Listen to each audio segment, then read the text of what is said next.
inyong diwa. Pagsaksi sa mga pangyayaring hindi mo sukat akalain.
Mga kababalaghang hindi kayang tanggapin ng inyong isipan.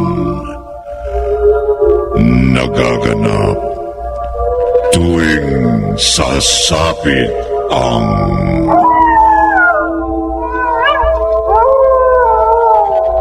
gabi ng lagi.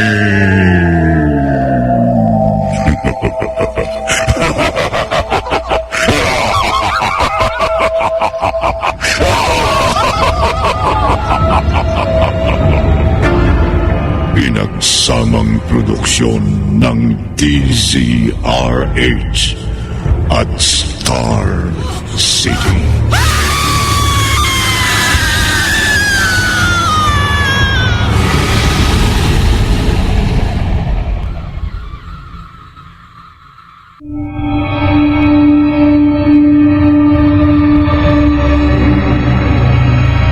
Magandang gabi, kaibigan.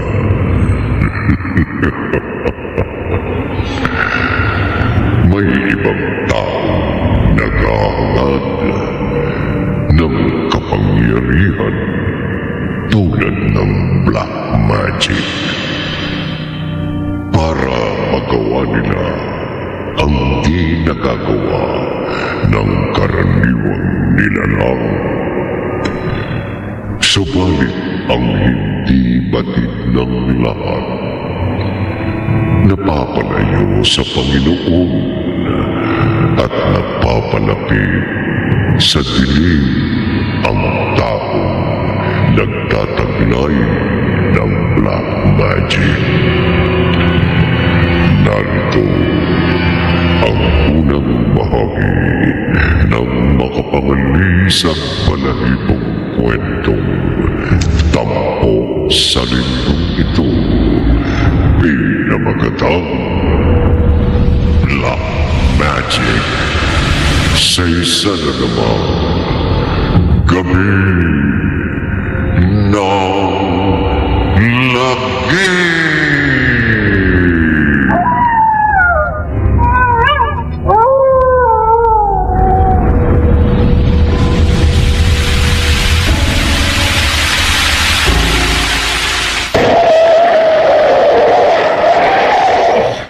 Bakit yung biglang inihinto yung kotse sa highway? Hindi ko inihinto, Alma. Kusang tubigin itong sasakyan natin. Usaring bumukas ang pinto. Bakit kaya? Bigla ding sumara. Paglabas niya ng sasakyan. Ano ba to? Hindi ko na mabuksan ang pinto ng kotse. Ano ba ang mga nangyayaring kalokohan sa sasakyan natin? Kumusta, Kapitan Lopez? Rina Santiago. Ako nga. Ang taong pinagkakautangan mo ng malaki. Wala akong atraso sa'yo. Dahil sa'yo, nalansag ang sindikatong pinamumunuan ko. ginampanan ko lang ang tungkulin ko bilang alagad ng batas. Naging salot ka ng lipunan kaya dinakip kita at pinakulong. Mahigit 10 taon akong nabilanggo. Kaya sumumpa akong maghihiganti sa'yo. At ngayon na ang araw ng paniningil ko sa malaking utang mo sa akin. Binabalaan kita, Rina. Huwag kang kikilos ng masama. Hindi ka sasantuhin ang baril ko. Hindi mo na pakikinabangan ng sandata mo. Makapangyarihan na ako. Ang bagsik ng kapangyarihang napasa akin matapos ang maraming araw ng pagsasaliksik ay matitikman mo ngayon! May sinag na lumabas sa kamay mo at tumama sa katawan ko. Itataas kita sa ere. Lumulutang ako sa ere. At ibabalibag kita sa pader! Kita! Ah!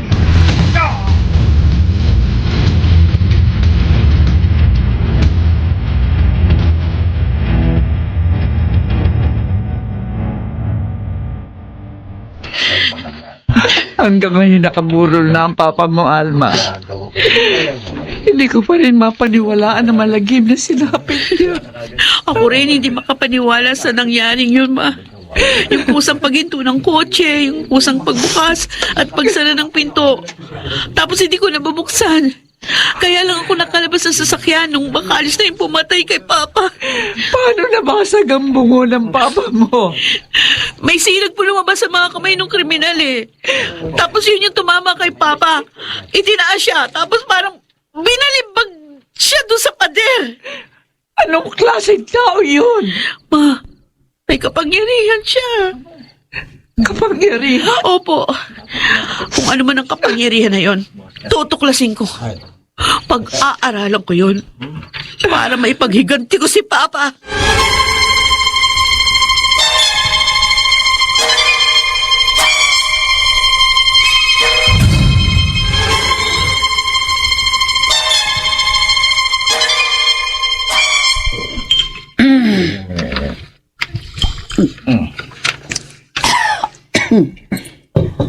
Ano sabi mo, Rick?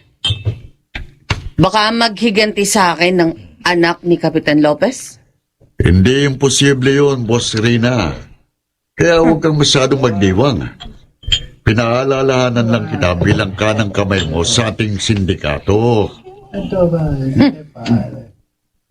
Matapos akong magkaroon ng kapangyarihan ng black magic sa pamamagitan ng matinding konsentrasyon, kaya kong kontrolin ang anumang bagay at kayang-kaya kong pumatay. Boss, Gaya ng ginawa ko kay Kapitan Lopez. Nagpapakamatay ang taong babangga sa akin. Kayang-kaya kong patayin ang kahit sino. Sa pamamagitan ng aking black magic.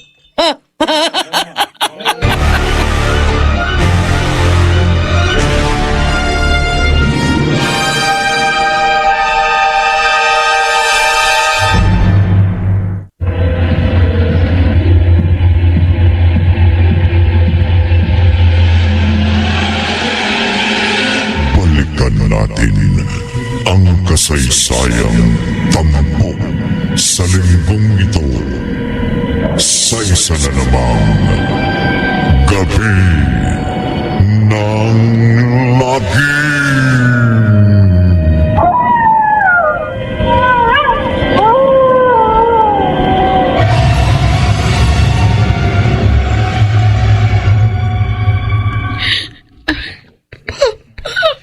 Alma,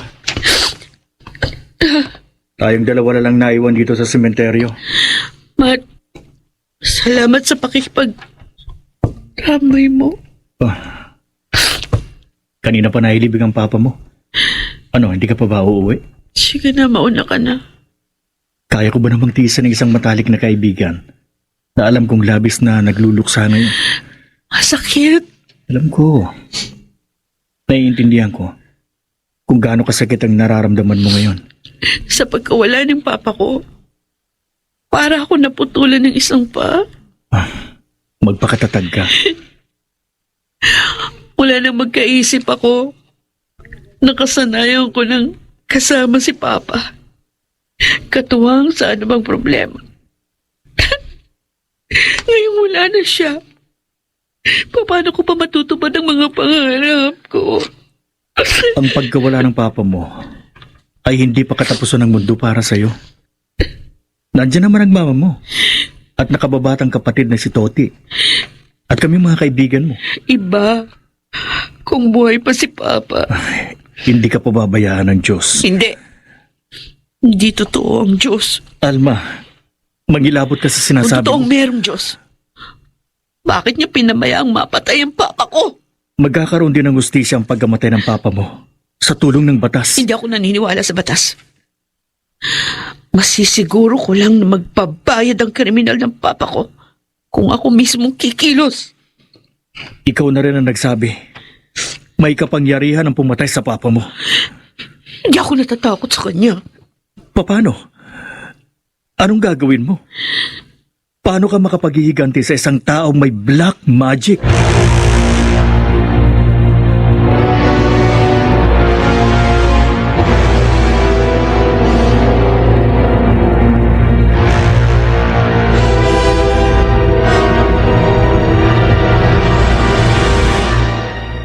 Ano po, ma? Kilala po ni Ate Alma ang pumatay kay Papa. Oo, Toti. Bakit? Bakit sabi niya sa mga pulis? Hindi niya namukhaan kung sinong kriminal. Naniniwala kasi ang ate mo na hindi paniniwalaan sa korte kapag sinabi niya ang totoo. Kakausapin ko si ate na lumapit sa mga pulis. Huwag na. Para maparusahan ang pumatay kay Papa, ma. Natitiyak ko hindi rin magsasabi sa iyo ng totoo ang ate mo. At saka isa pa, walang balak lumapit sa mga otoridad si Alma. Dahil gusto niyang siya mismo ang gumawa ng paraan para maparusahan ng kriminal ang papa niyo. Baka mapahamak si ate, ma. Yun. Yun nga, naalala ko na baka kapag nagtangkang maghiganti si Alma sa kriminal, ay siya ang mapatay.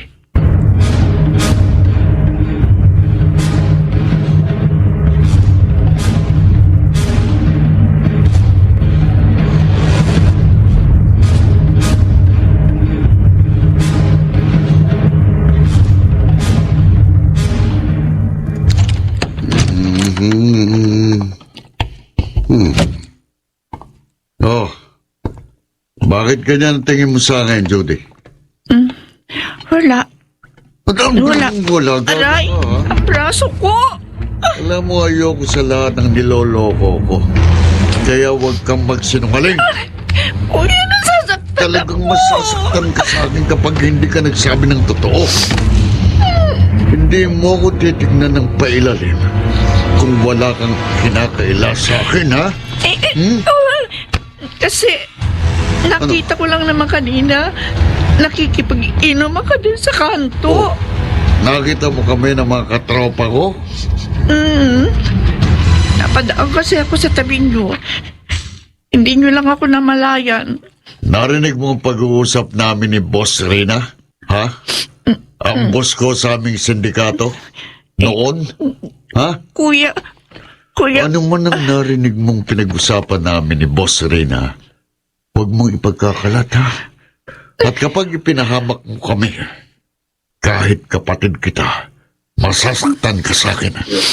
Mapapatay kita.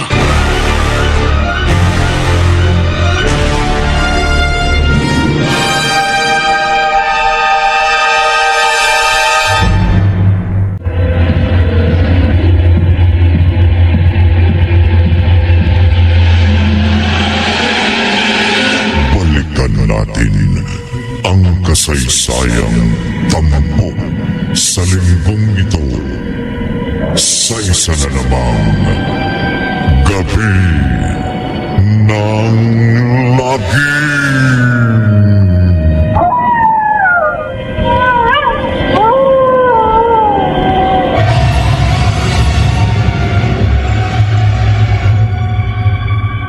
natanggap na ng pamilya namin ang pagkawala ng papa ko, Judy.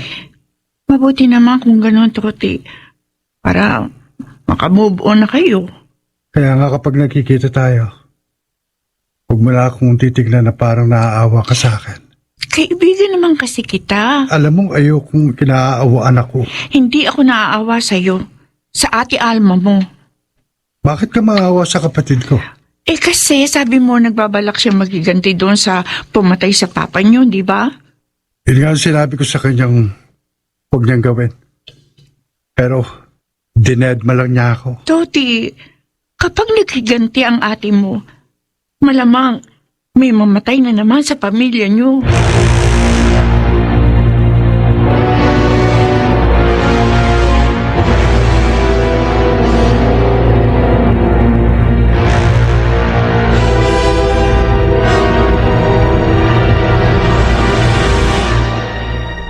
Ikaw ang mamamatay, Rina Santiago.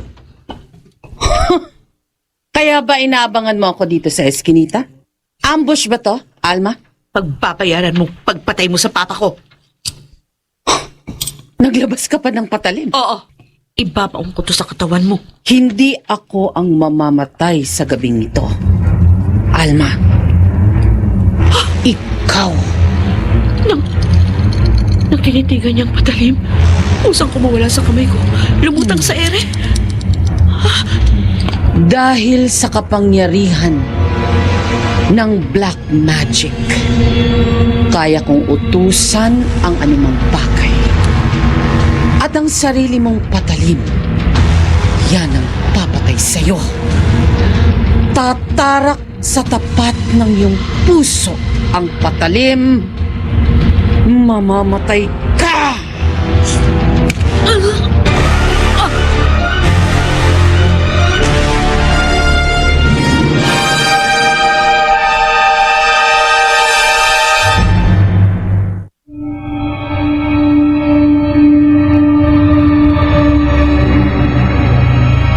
Mapatay kaya ni Rina si Alma. Pakinggan bukas ng gabi ang ikalawang bahagi ng ating tampok na kwento sa linggong ito. Pinamagatang Black Magic sa isa na namang gabi